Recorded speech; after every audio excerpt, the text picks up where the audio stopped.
सत्यनारायण भगवान की जय। प्यारे दोस्तों, धार्मिक कथाएं चैनल में आपका हार्दिक स्वागत है।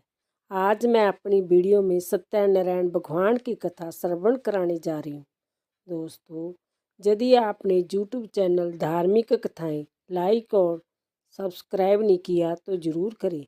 बेल आइकन दबाना ना भूलें ताकि आने वाली सभी वीडियोज़ की जानकारी आपको सबसे पहले हो सके। वीडियो को पूरी सुनने के बाद कमेंट बॉक्स में राधे राधे लिखना ना भूलें। दोस्तों, सत्यनारायण भगवान की कथा सुनने से सुख समृद्धि बनी रहती है। ऐसा माना जाता है कि जो लोग इस कथा को सुनते हैं उनकी सभी मनोकामनाओं की पूर्ति होती है। साथ ही इस व्रत को करने से जीवन के सभी दुख और दरिद्रता का नाश होता है। इसलिए दोस्तों, आप भी सभी पूरी विश्वास और निष्ठा के साथ सत्यनारायण की कथा को सुनें। सत्यनारायण भगवान की कथा मन में श्रद्धा का भाव उत्पन्न करती है। भगवान सत्यनारायण को भगवान विष्णु का ही रूप माना गया है। सत्यनारायण की पूजा का अर्थ है सत्य की नारायण के रूप में पूजा करना। दोस्तों, आमतौर पर किसी भी मंगल कार्य जैसे विवाह आदि पर भी सत्यनारायण भगवान की पूजा करवाई जा सकती है। पुराणों में जहाँ तक कहा गया है कि सत्यनारायण कथा सुनने से हजारों वर्ष किए गए यज्ञ के बराबर फल मिलता है। सत्यनारायण भगवान की कथा।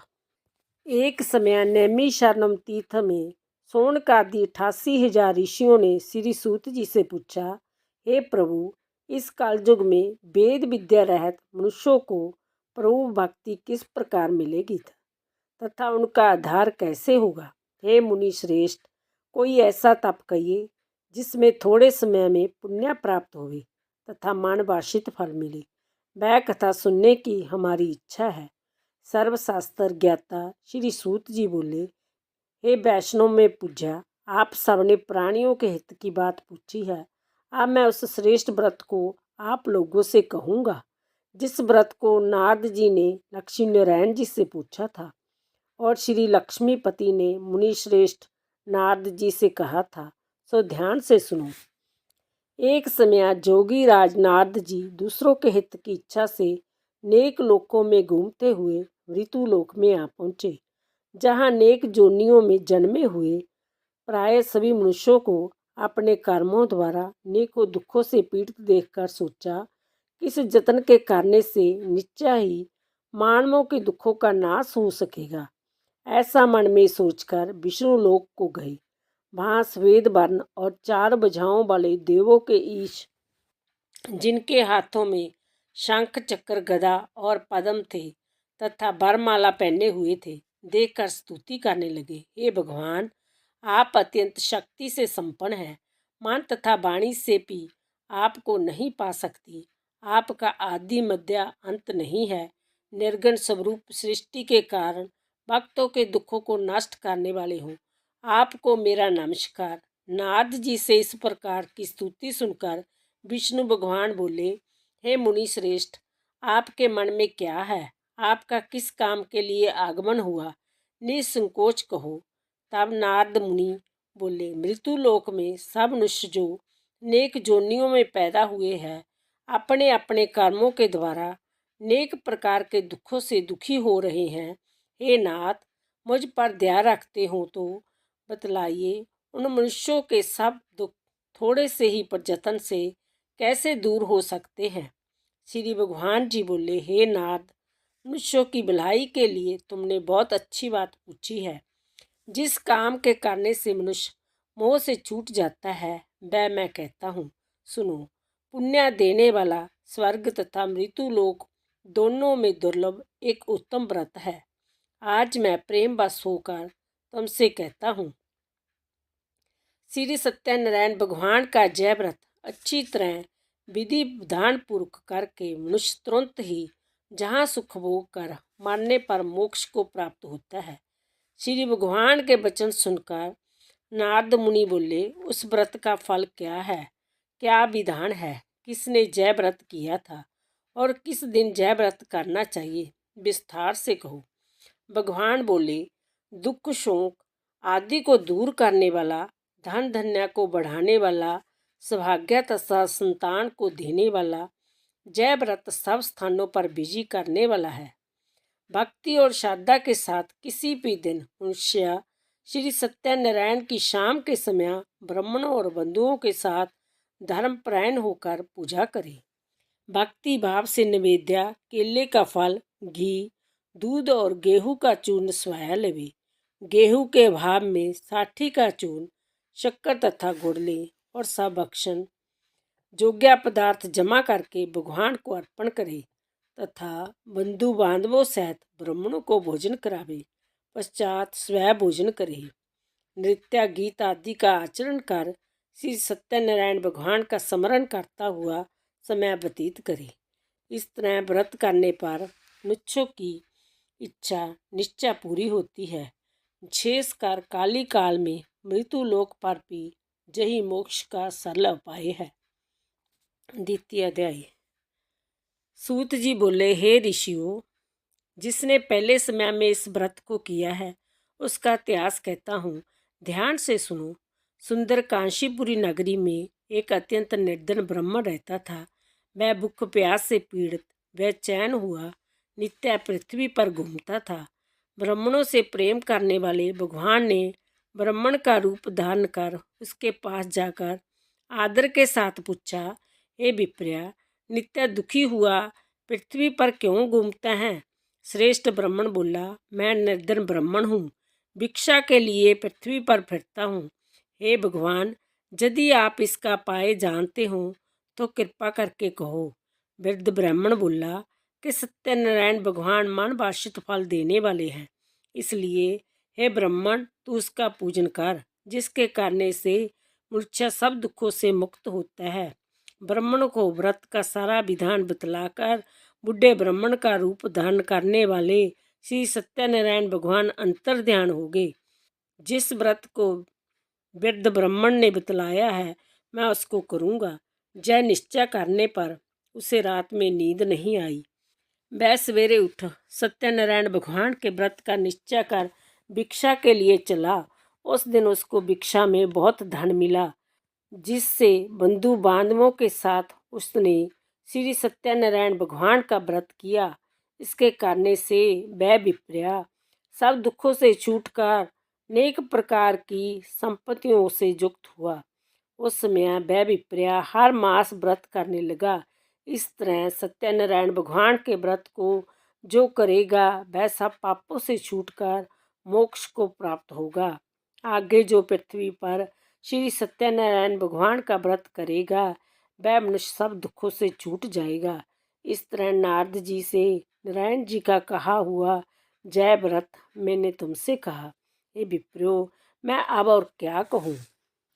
ऋषि बोले, हे मुनिवर, संसार में उस विप्रिया से सुनकर और किस किस ने इस व्रत को किया, हम वह सब सुनना चाहते हैं। इसके लिए हमारे मन में श्रद्धा है।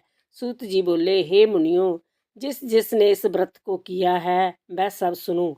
एक समय एक विप्रिया धन और ऐश्वर्य के अनुसार बंधु बांधवों के साथ व्रत करने को तैयार हुआ। उसी समय एक लकड़ी बेचने वाला बूढ़ा आदमी आया और बाहर लकड़ियों को रखकर विप्रिया के मकान में गया। प्यास से दुखी लकड़हारा उनको व्रत करते देखकर विप्रिया को नमस्कार कर कहने लगा कि आप जय क्या कर रहे हो?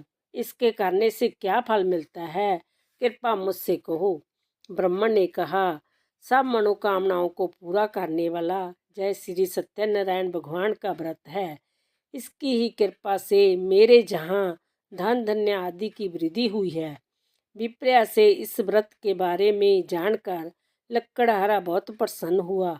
चरणामृत ले और प्रसाद खाने के बाद अपने घर को गया। लकड़हारे ने अपने मन में इस प्रकार का संकल्प किया कि आज ग्राम में लकड़ी बेचने से जो धन मिलेगा उसी से श्री सत्यनारायण भगवान का उत्तम व्रत करूँगा।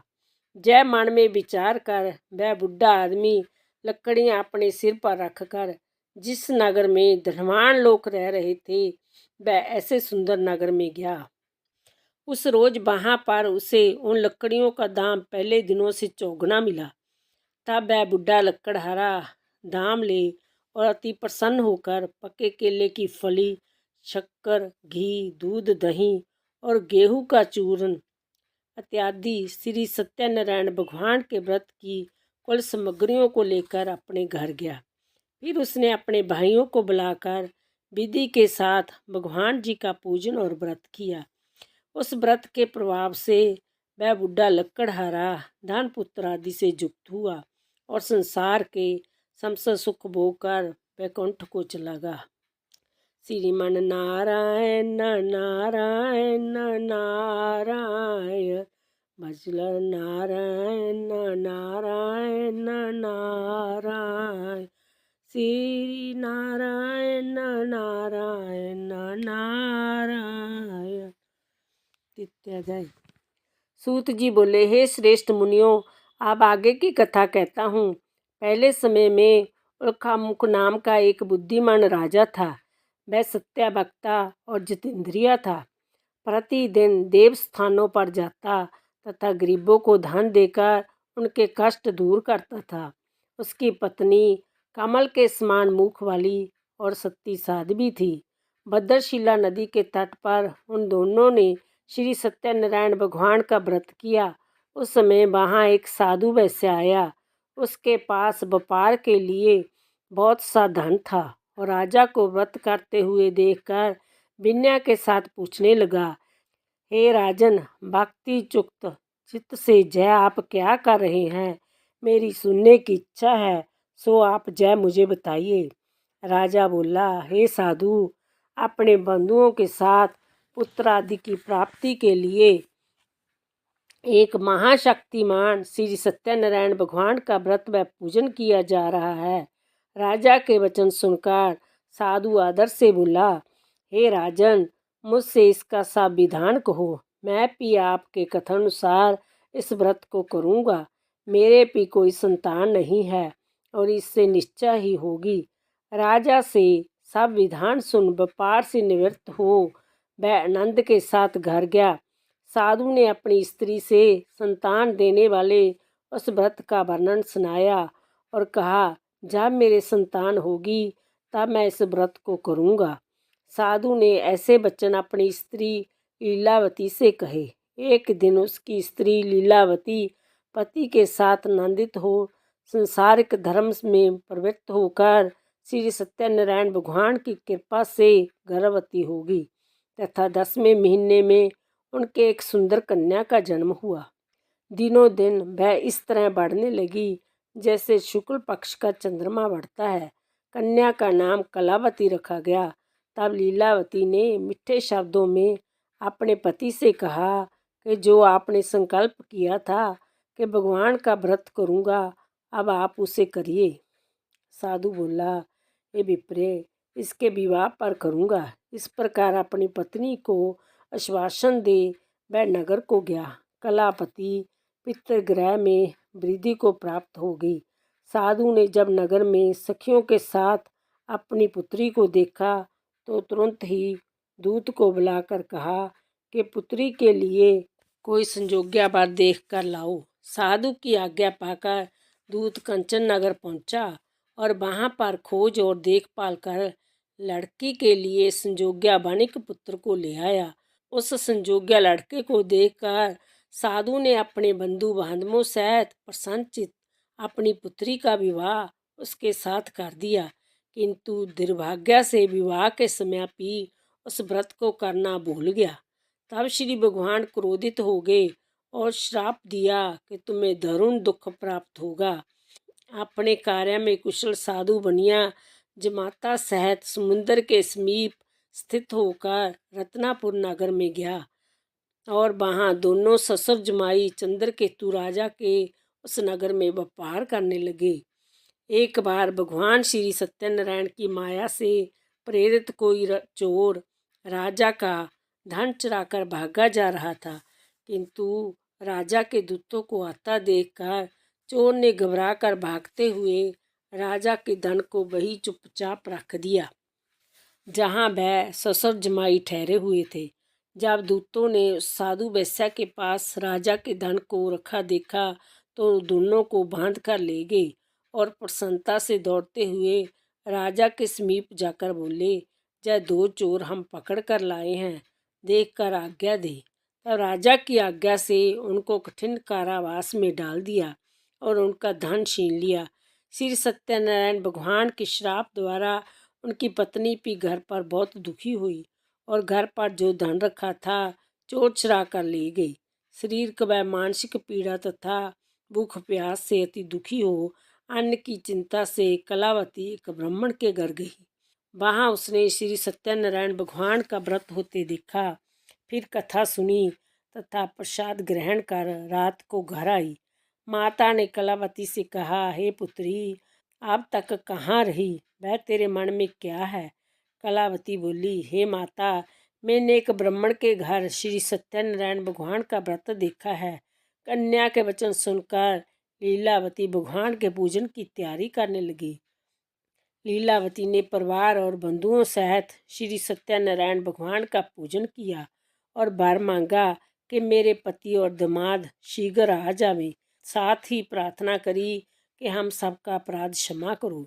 श्री सत्यनारायण भगवान इस व्रत से संतुष्ट हो गए और राजा चंद्रकेतु को सपन में दर्शन देकर कहा, हे राजन, दोनों वेश्या को प्रांत्या ही छोड़ दो और उनका सब धन जो तुमने ग्रहण किया है दे दो, नहीं तो मैं तेरा धन राज्य पुत्र आदि नष्ट कर दूंगा। राजा से ऐसे वचन कहकर भगवान अंतर ध्यान हो गए। प्रांतःकाल राजा चंद्रकेतु में सभा में अपना सपन सुनाया।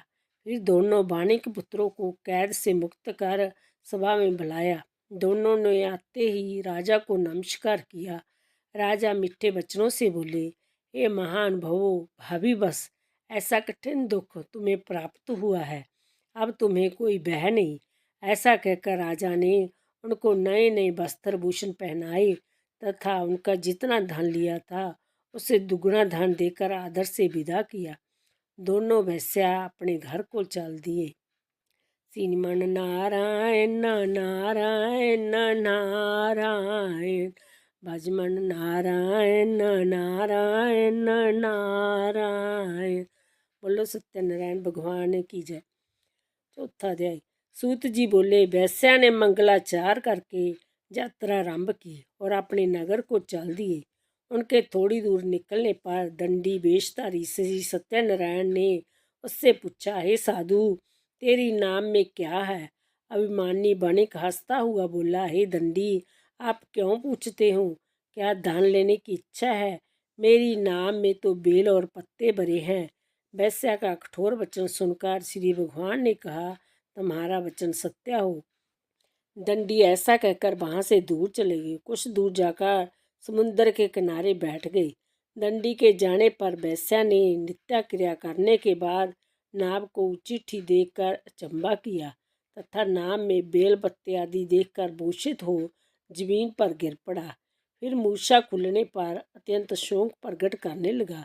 तब उसका दामाद बोला, आप शोक ना करो, यह दंडी का शाप है, अंत उनकी शरण में चलना चाहिए, तभी हमारी मनोकामना पूरी होगी। दामाद के वचन सुनकर वह दंडी के पास पहुंचा और अत्यंत भक्ति भाव से नमस्कार करके बोला, मैंने जो आपसे असत्य वचन कहे थे उनको क्षमा करो। ऐसा कहकर महान शोकातुर हो रोने लगा।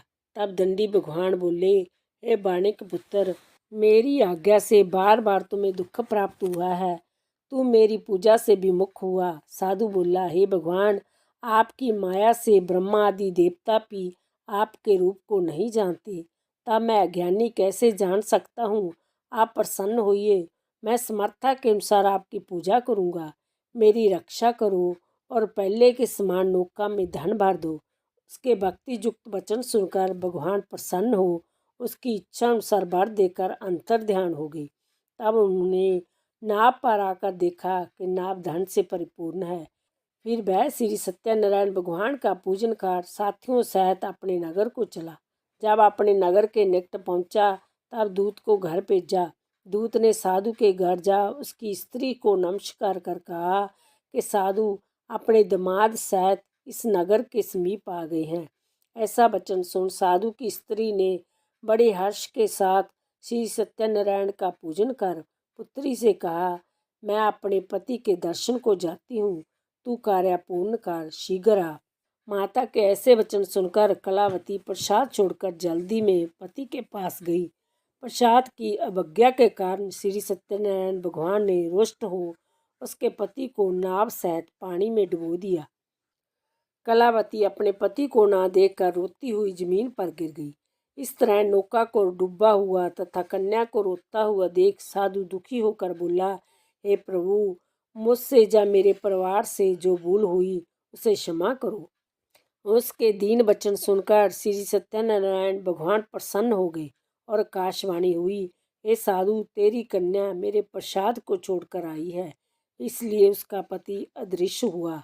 यदि वह घर जाकर प्रसाद खाकर लौटे तो उसे पति अवश्य मिलेगा।